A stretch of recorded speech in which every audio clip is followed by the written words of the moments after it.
I bet you won't see a tutorial this detailed on the internet today. If you want to see how this look was created, do not stop watching.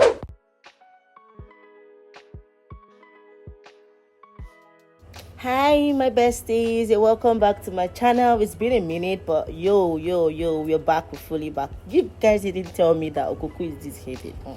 That's a long story for another day. Let's get right into this tutorial, girls.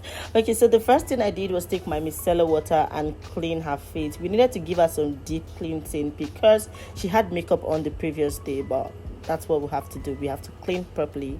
As soon as I was done with cleaning her face, I went in to moisturize. I'm using this Mismetic moisturizer, which I always do. I like their moisturizer. You know I do by now. I'm going in with my grip primer. I started using the brush, but it wasn't moving as much as I wanted to do, so I used my hand to massage that properly. You know I love this primer already. This is from the Tehila Cosmetic. It is a smoothing primer, but the secret to this primer is that you must shake. If you do not shake it properly, you will not get it as effective as you would want it to be. Even after spraying it, I suggest and I advise that you use your hand to also massage that into the skin. And after massaging that, I went in with my Nia setting spray to hydrate the skin, to add more hydration to the skin. This lip gloss from the Beyond Beauty is quite affordable, and I cannot believe how effective it is. You want to apply that to your skin, or rather to your lips, and leave it on for your makeup so that your lip will be prepped and ready when you're about to go into the lip. Ooh, get into the skin. Oh, my model is beautiful, isn't she, guys? All right, so let's head on into this look. Now at this point, I needed to apply a foundation that was going to rhyme to her body because her face looked a little bit more pigmented than her body. Her body was more lighter, so I had a little bit of twitch here and there. I put up 4 foundation, 2 from the Beyond Beauty and 2 from Estee Lauder, and then we decided to go in with the first one and the second one.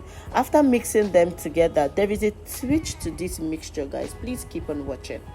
While I was applying the foundation, you can tell that there is a demarcation around her forehead, and that is as a result of sunburn. She got burnt by the sun. So obviously, while we're applying the foundation, we noticed that because it is lighter, it already created like a max effect. So whenever you have this kind of problem, the best and the fastest thing to do is go in with a darker foundation. When I mean it darker, a tad darker, something just slightly darker than your model or client. Here I use the Black Opal contour stick that I usually use, but I went in with just a shade, so the shade was not really too light or too dark. It was just a little bit darker than her skin. Can you see it? So that just helped us to blend the foundation into the hairline, not making her look dark. It's still maintaining the beauty of the skin. Foundation still blended into the neck. Meanwhile, for the head part, it's still blended into the hairline. I hope that makes sense, and I hope you're going to be trying out this technique. If you do try out this technique, come back to the comment section and tell us if that was helpful or not. I bet it's going to be helpful. So we went ahead and applied more foundation under her eyes because her eyes also had a little bit of hyperpigmentation, so I didn't want to use color corrector. I just added a little bit more foundation before going in with concealer. As soon as I was done with that, I went in with my beauty sponge. This time around, the beauty sponge is just going to help us take off the excess foundation that the brush didn't take off. I always like to go in with setting spray. This will help to break down and set that foundation properly into the skin. Because this is a detailed tutorial, I'm going to be telling you why I like to use my brush to blend my concealer. I love to use brushes to apply concealer first because that literally helps you to warm up the texture. So it's like you're not going to be applying so much while you're doing this before your beauty blender. Does that make sense? So use your brush, and while you're applying, I highly recommend and suggest that you do it or you apply it in tapping motion. So you're not just brushing, you're literally tapping while you're applying at the same time.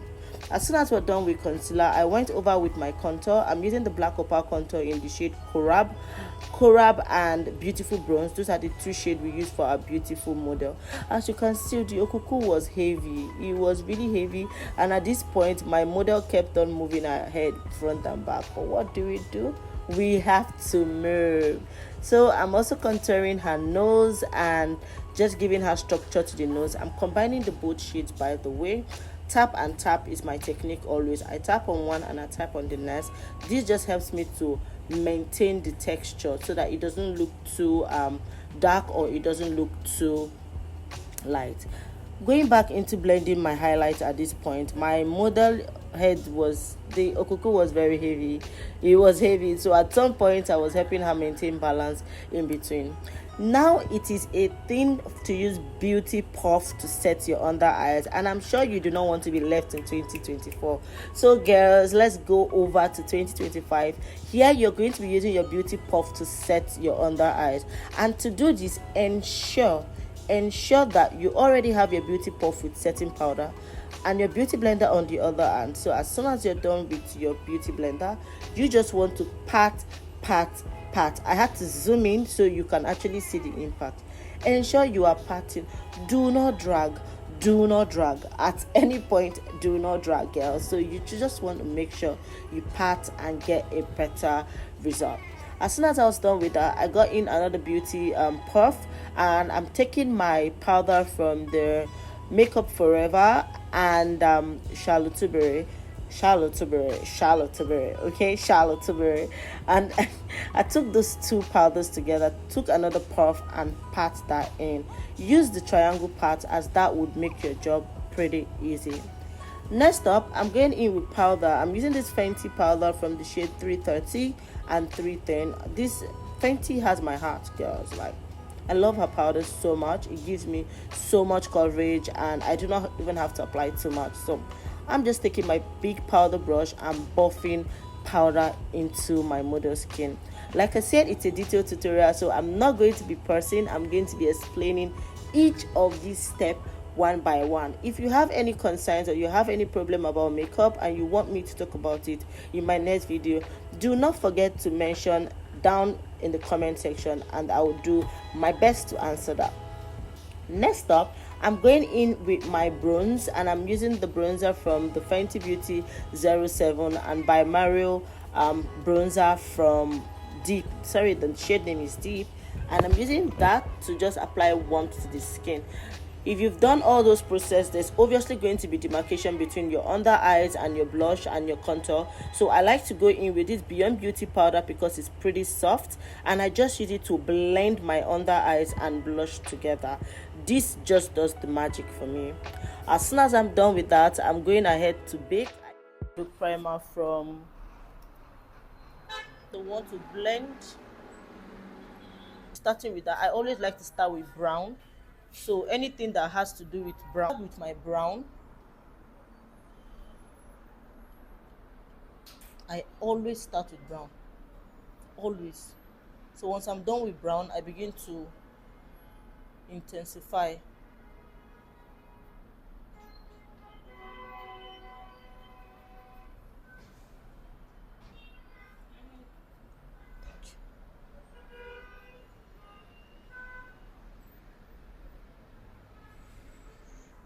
So naturally, once you use your brown, you're always going to get like a very strong line.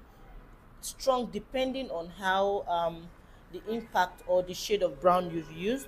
So this is not as strong as it would normally be, but can you see how there's a harsh line? Good. So you either want to do two things. Either you're taking a clean brush that does not have like any product on the eyes, or you are taking a brush and then you take a color of your choice that you want to use to diffusing it. Sometimes I could decide to like go in with her under eye powder. Are you saying that's me using something to diffuse it?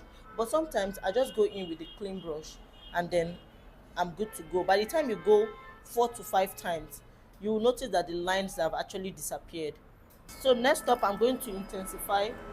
I'm taking the palette from the Annie Beauty. I'm taking this brown.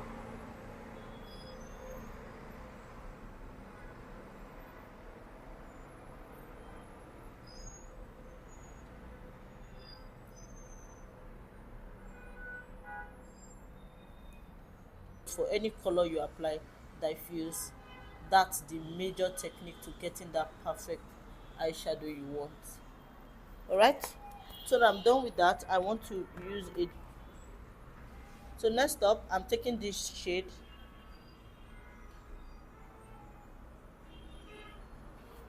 Ooh, open your eyes. I love it. I'm taking these two shades. Now I'm tempted not to do pigment again. Okay, open your eyes now. So I'm telling her to open her eyes at each interval so that I can see the exact placement. Yes.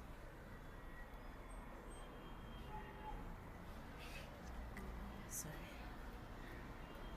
So next up, I'm going to be going in with my gel liner. I'm using this brand from the Tehila. Look up there. Open your eyes. And I'm using a blending brush.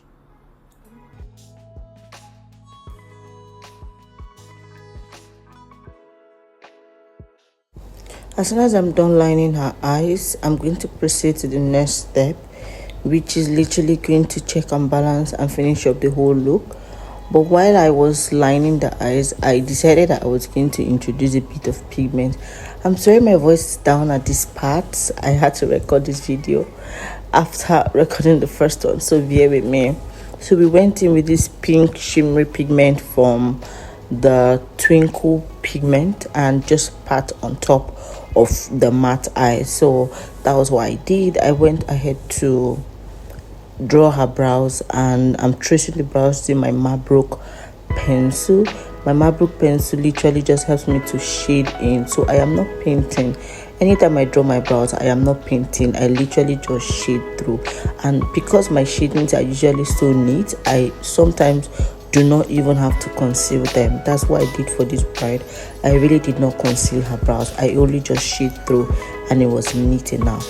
As soon as I was done with the brows, I went ahead to do her lips, and I'm using my lip pencil from the lip pencil from Debbie Luster. Yes, this lip pencil is from Debbie Luster.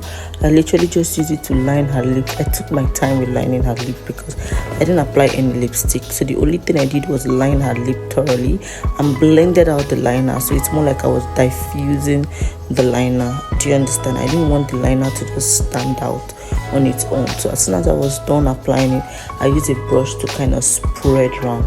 Remember when I said I didn't use a lipstick? Yes, I did not use a lipstick. I just went ahead with this colored gloss from the Fenty Beauty. Two shades, by the way. One is Bubble Bean, and then the other one is Candy. Yes, I used the both shades together and just layered them up till I had loved the color and the way it is. One thing I always like to do, or I never forget to do when I'm lining my gloss, is that I still put my gloss over the brown liner. Yes, you want to go over the brown liner and apply your gloss again, just so that you can get the impact of them coming all together. There is nothing that's going to be standing separate from the other. Apologies about my voice. I hope you can hear me towards the end part of this video.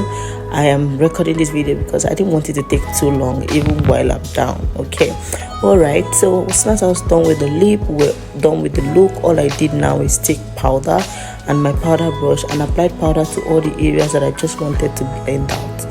Once you're done with that, your look is literally complete. You want to go over with your setting spray. Very, very important, very important.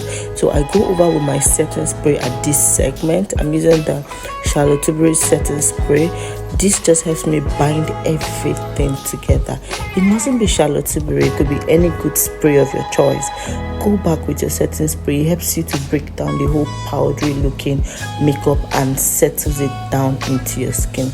I like to just use my beauty blender in this part, just so that it looks more relaxed and pushes it into the skin. For long lasting effect, I also recommend you go in with a long lasting spray. I use this one from the Sylvia Mark. There's the likes of Sopro. Like, you know, there are lots of long lasting sprays, so you can use any one of your choice and you are good to go. To finalize her look, I went in with my lashes, bam, and that just popped out my bride, and she was already looking pink and ready to go. I hope you've learned something, and I'm glad you've done. But if you have, please don't forget to like, subscribe to our channel, Give us a thumb up, and we can't wait to see you in our next video. Bye.